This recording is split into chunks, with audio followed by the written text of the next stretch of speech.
প্রথমবার Australian Big Bash লিগে খেলতে নেমে দারুণ পারফর্ম করছেন রিশাদ হোসেন। বাংলাদেশে এই তারকা লেগ স্পিনার টুর্নামেন্টের সর্বোচ্চ উইকেট সংগ্রাহক হওয়ার পথে আছেন। এদিকে পয়েন্ট টেবিলে 3 থেকে বিগ ব্যাশে প্লে অফ নিশ্চিত করায় রিশাদের দল হোবার্ট হারিকেন্সকে নকআউট ম্যাচ খেলতে হবে।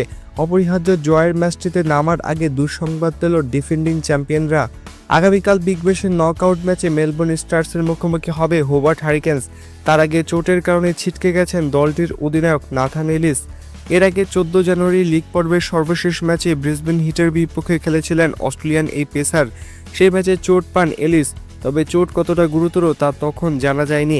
নকআউটের পর তাকে পাওয়া যাবে কিনা সেই নিশ্চয়তাও দিতে পারেনি হোবার্ট ফ্র্যাঞ্চাইজি। রিশাদের দল বলছে তাকে কবে পাওয়া যাবে তা আসন্ন দিনগুলোতে জানা যাবে। এদিকে মেলবোর্ন স্টার্সের কাছে হারলেই বাদ পড়ে যাবে গত big ব্যাশের champion Hobart Hurricanes.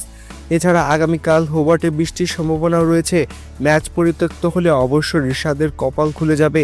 Point টেবিলে 3-এ থাকা চতুর্থ অবস্থানধারী দলকে টপকে তারা চ্যালেঞ্জার ম্যাচে উত্তীর্ণ হবে। ফাইনালে ওঠার লক্ষ্যে ওই লড়াই নামতে হবে আগামী শুক্রবার।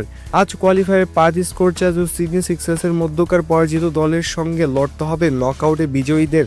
নাথান এলিস চলমান বিগ ব্যাশে হোবার্টের জার্সিতে সর্বোচ্চ উইকেট শিকারী বলার। 9.03 ইকরিমিতে তার শিকার 14 উইকেট। পাওয়ার প্লে ও ডেথ ওভারে গুরুত্বপূর্ণ ভূমিকা রাখেন ডানহাতে এই অজি পেসার। ফলে নকআউট ম্যাচে তাকে হারিয়ে ফেলা হোবার্টের জন্য বড় ধাক্কাই বটে। 13 উইকেট নিয়ে এলিসের পরের অবস্থানে আছেন রিশাদ। তিনি বল করেছেন 7.32 ইকরিমিতে।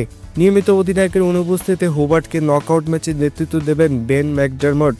এদিকে জানুয়ারির শেষ নাগাদ পাকিস্তানের বিপক্ষে টি-20 সিরিজ খেলবে অস্ট্রেলিয়া, যা বিশ্বকাপের আগ মুহূর্তে প্রস্তুতির অন্যতম ভালো মঞ্চ।